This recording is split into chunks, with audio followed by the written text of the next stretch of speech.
सभी को नमस्कार है। सभी को अभिनंदन है। शुरू करते हैं आज की क्लास। जितने लोग आने थे आ गए। जो नहीं आए वो भी ठीक है। ठीक है। तो मैं स्क्रीन शेयर करता हूँ।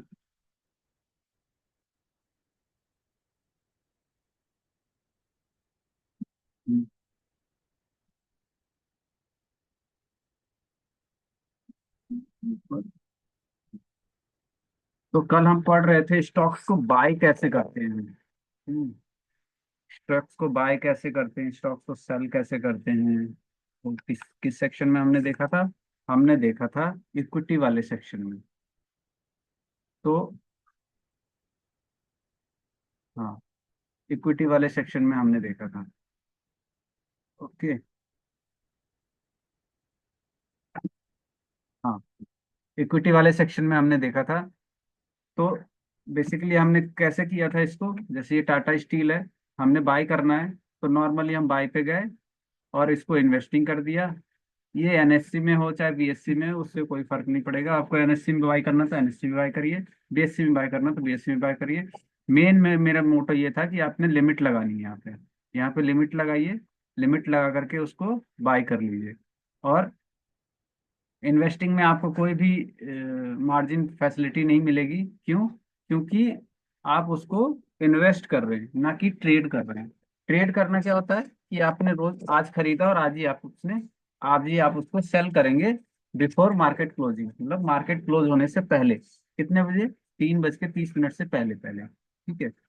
अब इसी में थोड़ा सा मैं इसमें थोड़े से टेक्निकल में जाता हूँ। ये तो थोड़ा और गहरा, ये मार्जिन कितनी मार्जिन फैसिलिटी देता है वो बताता है हमें। इंट्राडे में आपको 20% का मार्जिन फैसिलिटी देगा, तो इंट्राडे हमें करनी नहीं है। हमें क्या करनी है? हमें डिलीवरी करनी है। तो हमें डिलीवरी में क्या होता है कि आपको 100% पे करना पड़ेगा। ये मार्जिन टू पे लिख रहा है ना यहाँ पे। आपको 100% इसको 100% इसमें आपको पे करना पड़ेगा।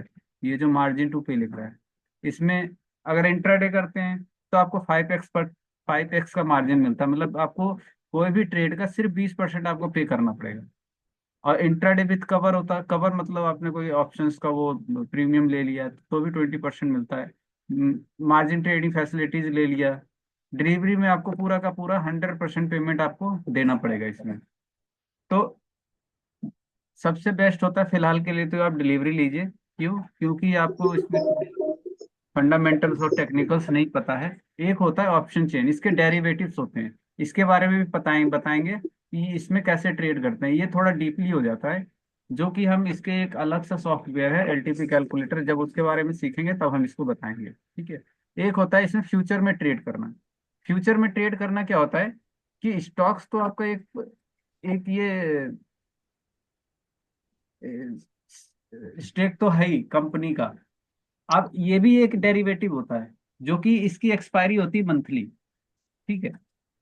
स्टॉक्स की भी एक्सपायरी होती है मंथली। वो फ्यूचर में होता है, ना कि जो अभी आपने बाय किया इन्वेस्ट किया उसकी कोई एक्सपायरी नहीं होती है। उसको आप लॉन्ग टर्म के लिए होल्ड कर सकते हैं, चाहे 1 दिन के लिए, चाहे 2 दिन के लिए, 5 दिन के लिए, 5 साल के लिए, 10 साल के लिए, 20 साल के लिए, 50 साल के लिए। जब तक आपकी इच्छा करे, अगर आपने डिलीवरी में इसको बाय किया है तो तब तक आप इसको होल्ड करिए। या जब तक आपका प्रॉफिट चल रहा है, आपके पास काफी सारा फंड है, आप चाह रहे हैं कि इसको पड़ा रहने देते हैं, जब बच्चे बड़े होंगे तो वो अपना देखेंगे, तो इसको पड़ा रहने दीजिए, कोई दिक्कत नहीं है। ये आपको पैसे कमा करके ही देगा। ठीक है। अब एक ही चीज आता है इसमें, फंडामेंटल्स। ठीक है। ये थोड़ा सा टेक्निकल है। मैं इसको फिर भी एक क्लियर करने की कोशिश करता हूँ, ताकि आप लोगों को किसी भी स्टॉक्स के सिलेक्शन में थोड़ा सा फायदा हो। उस सिलेक्शन में फायदा कैसे होगा वो मैं बता देता हूँ थोड़ा सा। ठीक है। थोड़ा सा बता देता हूँ, समझ में ना आए तो प्लीज एक बार अनम्यूट करके जरूर। ठीक है। तो मैं स्टार्ट करता हूँ। जैसे ये टाटा स्टील।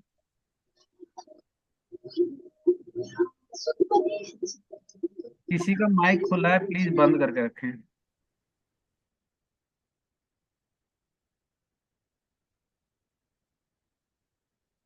हाँ। तो फंडामेंटल्स हम कैसे चेक करेंगे किसी भी कंपनी का? तो मान लो ये टाटा स्टील हमारा है। टाटा स्टील हमारा एक शेयर है, जिसकी प्राइस वैल्यू चल रही है 137 रुपये 7 पैसे। ठीक है। अब हम किसी कंपनी के बारे में पढ़ रहे हैं, मतलब टाटा स्टील के बारे में पढ़ रहे हैं, तो ये मार्केट कैप एक लिखा हो देखो। मतलब पहले देखो ये क्या लिखा है, कंपनी वैल्यूएशन। कंपनी वैल्यूएशन का मतलब क्या होता है कि कंपनी का कितना वैल्यू है, वो ये सारी चीजें बताएगा। जो ये चीज मार्केट कैप, ये सब जो लिख रहा है इसमें, ये सारी चीजें बताएगा आपको। तो वो चीज हम कैसे इसको मतलब अपने क्लियर करेंगे ताकि कोई भी हम स्टॉक्स को बाई करेंगे। तो ये लिख रहा है एक मार्केट कैप।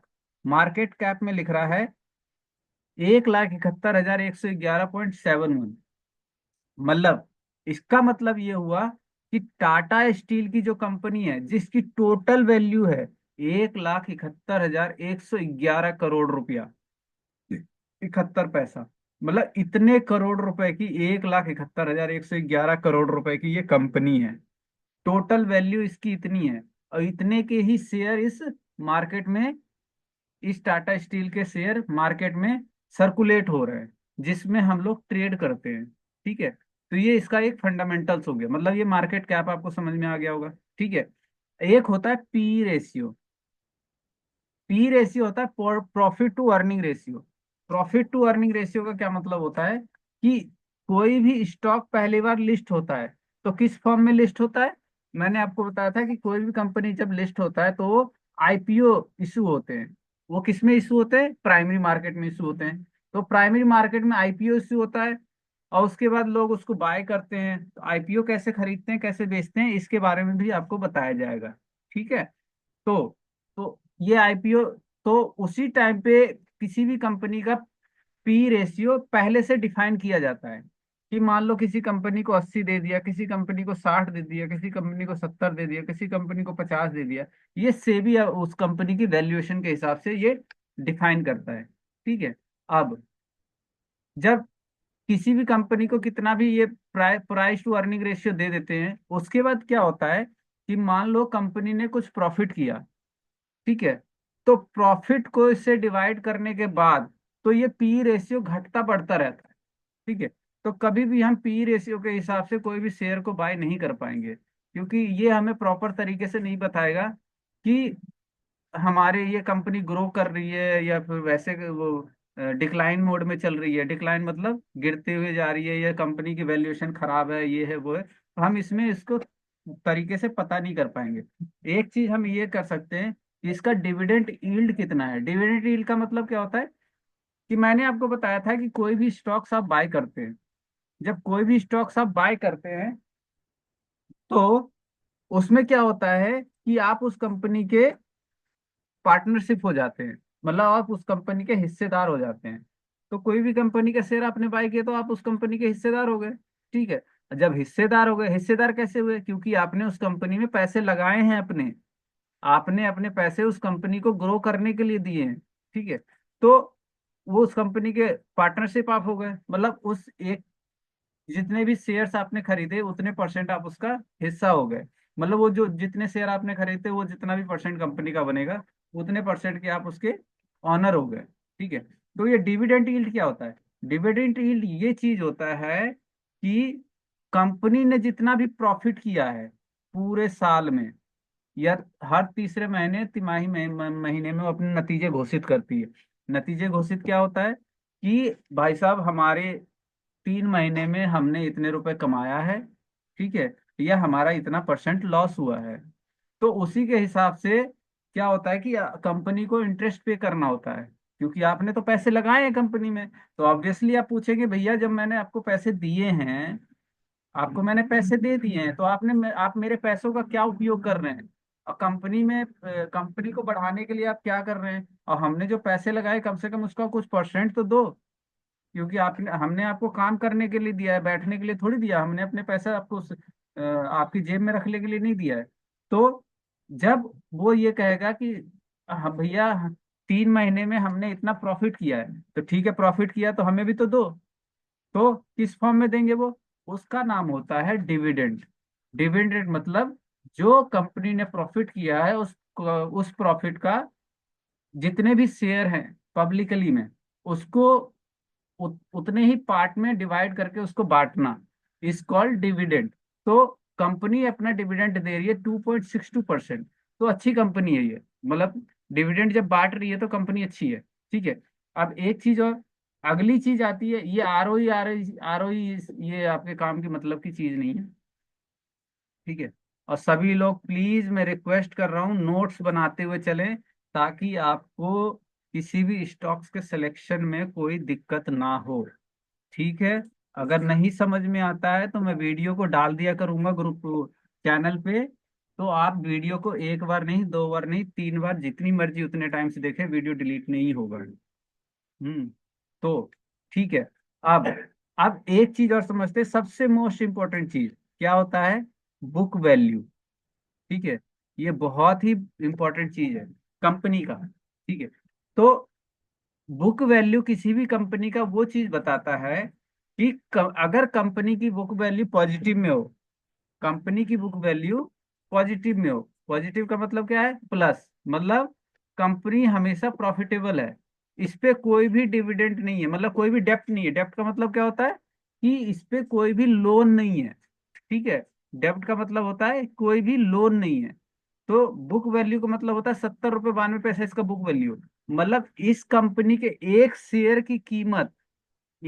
की कीमत फिलहाल 70 रुपये 92 पैसा है, लेकिन चल कितने पे रहा है, 137 रुपये 7 पैसा। मतलब कंपनी कुछ ना कुछ तो ग्रो कर रही है ना, कितने डबल के आसपास चल रही है, अपने बुक वैल्यू से डबल के आसपास चल रही है, तो कंपनी में प्रॉफिटेबल है ये, ठीक है। तो ये बहुत अच्छी कंपनी है, मैं रिकमेंड नहीं कर रहा हूँ क्योंकि मैं सेबी रजिस्टर्ड नहीं हूँ, मैं आपको सिर्फ और सिर्फ एजुकेशन पर्पस के लिए आपको सिखा रहा हूँ कि स्टॉक्स का सिलेक्शन कैसे करते हैं, ठीक है। तो बुक वैल्यू अच्छी कंडीशन में 70 रुपए है। अब ये फेस वैल्यू क्या होता है, फेस वैल्यू, फेस वैल्यू ये वैल्यू होती है, कोई भी जब स्टार्टिंग में आईपीओ लॉन्च होता है या किसी भी ऑनर को कोई शेयर अलॉट किया जाता है, तो सेबी उसको कहती है कि भैया आपकी कंपनी का कोई भी एक फेस वैल्यू होगा, मतलब एक शेयर का की जो मिनिमम शेयर होगा वो आपको उतने रुपए का होगा, तो ये 1 रुपए का मिनिमम शेयर ये उस कंपनी का हो सकता है, ठीक है। अब दूसरी चीज क्या है, हाँ, दूसरी चीज ये है, ये देखो, सबसे इम्पोर्टेंट चीज, ये दिखाता हूँ मैं आपको, ये रही, हाँ हाँ, ये 1 ईयर का परफॉर्मेंस इंडिकेटर क्या है। तो 1 ईयर का परफॉर्मेंस इंडिकेटर का मतलब क्या होता है कि मार्केट 122 रुपए का लॉ लगा चुकी है अभी तक, है ना, ये सिर्फ एक साल में है। और पिछले पिछले 5 सालों में कितना लो लगा चुकी है, पिछले 5 सालों में ये 25 रुपये 9 पैसे पे जा चुकी है। मतलब अपने जो बुक वैल्यू कितनी थी, बुक वैल्यू 70 रुपये 92 पैसा, उससे भी आधा, मतलब उससे भी आधा ये लो लगा चुकी है पिछले 5 साल में। तो पिछले 5 साल से इसकी ग्रोथ देखो कितनी आ रही है, 25 रुपए से 137 रुपए, मतलब कितनी ग्रोथ है। और सबसे ज्यादा जो हाई लगा चुकी है ये कंपनी, वो 184 रुपये 60 पैसा। मतलब कुछ न्यूज आई होगी पहले, या फिर कुछ वैसा हुआ होगा कंपनी के साथ जिसका कि इसका शेयर प्राइस गिरा था, जो कि 25 रुपये 9 पैसे पे तक लास्ट गिरा था, उससे फिर ये कंपनी उठी है। अब ये कंपनी का जो शेयर है वो है 137 रुपये 7 पैसे, ठीक है। तो ये चीज आपको बताती है कि कंपनी ने लो अभी तक कितना लगाया है, एक साल का हाई इसका 184 रुपये 60 पैसा, 3 साल का भी, 5 साल का भी, 5 साल का लो कितना है, 25 रुपये 9 पैसा। अब एक चीज और देखो, छोटे टर्म्स में इसने कितना प्रॉफिट दिया है, एक सप्ताह में इसने 1%, मतलब करीब करीब 2% का प्रॉफिट दे दिया है। अगर किसी ने इसमें 100 रुपये लगाया होगा तो उसको 2 रुपए का प्रॉफिट एक सप्ताह में मिल गया होगा, ठीक है। और एक महीने में प्रॉफिट कितना है, 8.47%, मतलब 8.5% का प्रॉफिट। तो 100 रुपए पे उसको 8.5 रुपए मिल चुके होंगे एक महीने में। इतना तो इंटरेस्ट भी नहीं देता बैंक, बैंक तो 4% या 5% देता साल भर में, ये महीने भर में इतना दिया है।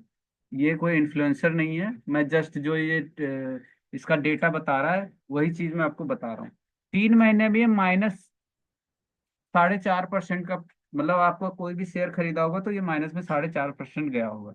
6 महीने में 11%, और 9 महीने में 21%, एक साल में इसने -3% का रिटर्न दिया है, और 2 साल में ये 29% का रिटर्न दिया है, 3 साल में 19%, 4 साल में 84%, और 5 साल में 225%।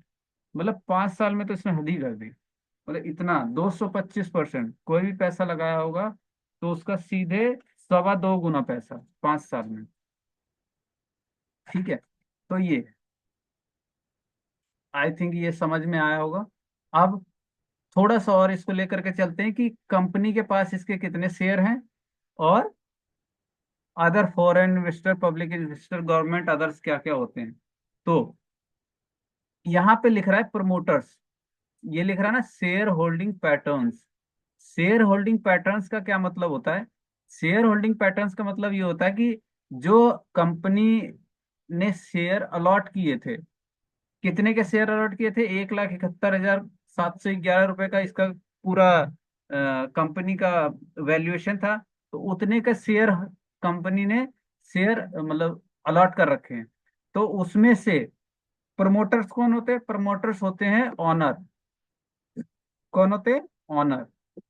ऑनर, ऑनर मतलब मालिक। ठीक है, तो प्रमोटर्स ऑनर हो गए। ठीक है, ऑनर जो मालिक हैं। तो उनके पास कितने शेयर हैं? उनके पास देखो, दिसंबर में 33% शेयर थे, सितंबर में भी 33%, जून में भी 33%, मार्च में भी 33%, और फरवरी में भी 33%। मतलब ये कंटिन्यूअसली 33% का शेयर उनके पास है। किनके पास? इस कंपनी के जो मेन मालिक हैं। ठीक है, उनके पास है। अब डोमेस्टिक इन्वेस्टर कौन होते हैं? डोमेस्टिक इन्वेस्टर वो इन्वेस्टर होते हैं जो कि हम लोग होते हैं, रिटेलर। ठीक है, रिटेलर इन्वेस्ट कर दिया, जिनके पास 23%, 22%, 23%, 21%, मतलब ये कंटिन्यूअसली इतने परसेंट शेयर इनके पास है। ठीक है, अब फॉरेन इन्वेस्टर कौन होते हैं? फॉरेन इन्वेस्टर वो इन्वेस्टर होते हैं, जैसे इनको बोलते हैं FII, और इसको बोलते हैं DII। इसको बोलते हैं, आपने सुना होगा ना, FII ने बिकवाली करी है, DII ने बिकवाली करी है। ये DII हो गए, और ये हो गए FII।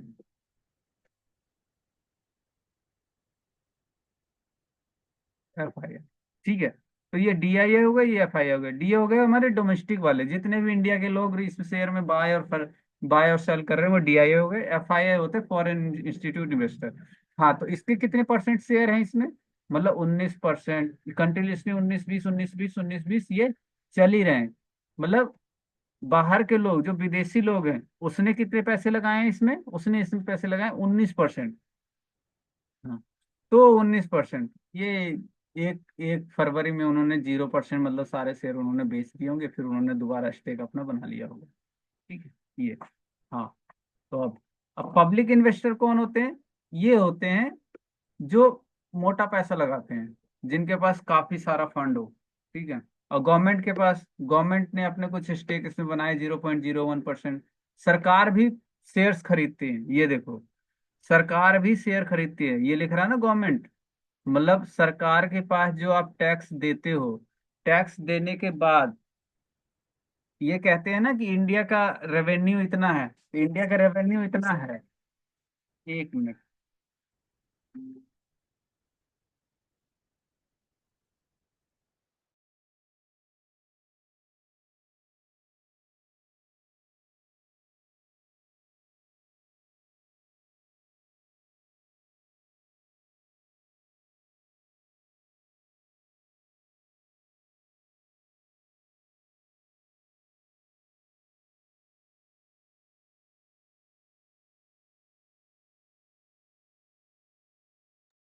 हाँ, सॉरी, कॉल आ गया था थोड़ा।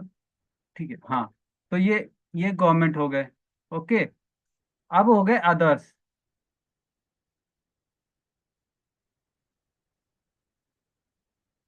अदर्स, हाँ, इसमें कोई ब्रोकरेज फर्म हो गई, कोई कोई हो गया। ब्रोकरेज फर्म कौन से हो गए? जैसे अदर अदर इंस्टीट्यूशनल्स होते हैं, उन्होंने बाय कर ली, वो अदर्स में आ जाते हैं। ठीक है, ये। तो आई होप इतना समझ में आया होगा आप लोगों को कि स्टॉक्स में थोड़ा से फंडामेंटल्स कैसे होते हैं, उसको कैसे देखते हैं। ठीक है, तो हमेशा आप ये देखना कि प्रमोटर्स के पास 30% से एवं भी शेयर हो, और फॉरेन इन्वेस्टर्स में जरूर इन्वेस्ट किए हो। अगर गवर्नमेंट ने इन्वेस्ट किया होगा तो वो शेयर तो कभी गिरने वाला है ही नहीं, मतलब वो शेयर का स्टेक कभी भी खत्म होने वाला नहीं है। है। और इसमें एक चीज और दिखाता है कि ये देखो, अगर टाटा स्टील आपने लिया है, चूज किया है, ये टाटा स्टील चूज किया, तो इसमें दिखा रहा है कि, ये दिखा रहा है कि स्टॉक और सेक्टर इंफॉर्मेशन, मतलब ये सेक्टर कौन सा है इसका, मेटल और माइनिंग, मतलब ये मेटल और माइनिंग करती है। सब सेक्टर क्या है, आयरन एंड स्टील, मतलब ये आयरन और स्टील बनाती है। कंपनी का क्लैरिफिकेशन क्या है, मतलब ये लार्ज कैप कंपनी है। ठीक है, मतलब लार्ज कैप, लार्ज कैप क्या होता है, जो 5,000 से ऊपर का कैप होता है, मतलब जिनका 5,000 ऊपर से बिजनेस होता है वो। अब ये चीज समझ में आ गई।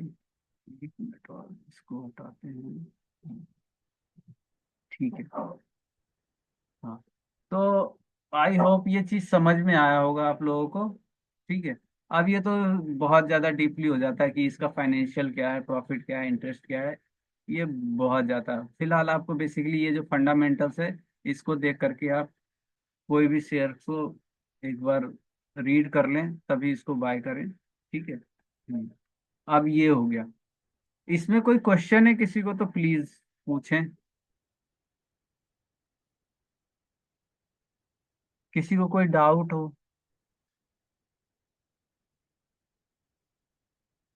कोई डाउट नहीं, ठीक है। हम्म, ये हो गया। अब एक आता है म्यूचुअल फंड।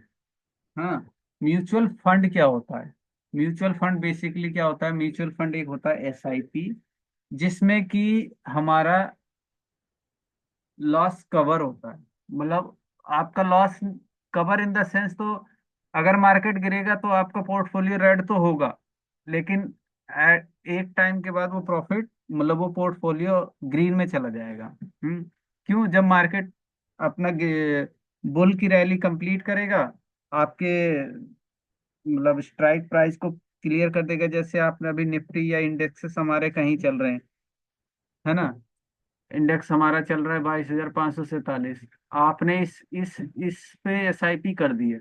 जब भी हम एसआईपी करते हैं, तो निफ्टी 50 या उसके जो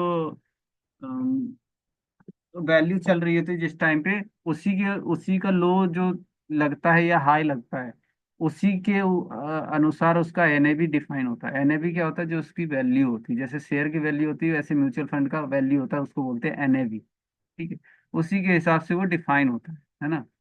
तो अभी ये चल रहा है मान लो 22,547, और यही चला जाएगा 21,000, आपने यहीं पे 22,547 पे खरीद लिया, तो वो तो आपको आपका पोर्टफोलियो रेट दिखाएगा। लेकिन जैसे ही वो मार्केट इस वैल्यू पे आएगा, या इससे थोड़ा सा ऊपर जाएगा, तो ऑटोमेटिक आपका प्रोफाइल ग्रीन हो जाएगा। और इससे ऊपर वैल्यू चलती रही तो आपका प्रोफाइल हमेशा ग्रीन ही रहेगा। ठीक है। तो आज के लिए इतना रखते हैं, क्योंकि आज फंडामेंटल्स हो गए हैं। कल मैं म्यूचुअल फंड लूंगा, म्यूचुअल फंड से थोड़ा सा टाइम बचेगा तो ईटीएफ ले लेंगे। ठीक है, उसके बाद फिर आपको फ्यूचर बताऊंगा, कमोडिटीज क्या होती हैं, ऑप्शंस क्या होते हैं, ये सारी चीजें बताता हुआ चलूंगा। ठीक है। और तरीके कैसे हैं इसको बाय करने के, आईपीओ में अप्लाई कैसे कर सकते हैं, है ना, जैसे ये लिख रहा ना आईपीओ मार्केट अप्लाई, तो इसको अप्लाई करने के तरीके क्या हैं, है ना, तो ये सारी चीजें आपको बताएंगे। ट्रेडिंग व्यू क्या होता है, ट्रेडिंग व्यू में हम चार्ट्स देखते हैं, आपका ब्रोकरेज भी आपको चार्ट प्रोवाइड कराता है, ये रहा जैसे ट्रेडिंग व्यू। तो ये सारी चीज़ें इसका थोड़ा सा ओवरव्यू देंगे आपको, कि इसमें चार्ट्स वगैरह कैसे देखते हैं हम।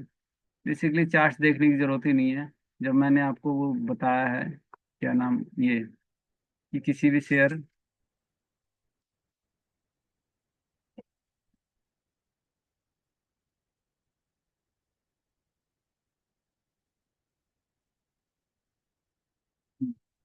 तो आज के लिए इतना ही रखते हैं क्लास को। ठीक है, बाकी का फिर कल कंटिन्यू करेंगे। ओके, तो ठीक है, सबको गुड नाइट। किसी का कोई डाउट हो आज की क्लास के लिए तो पूछ लें, मैसेज करके पूछ सकते हैं।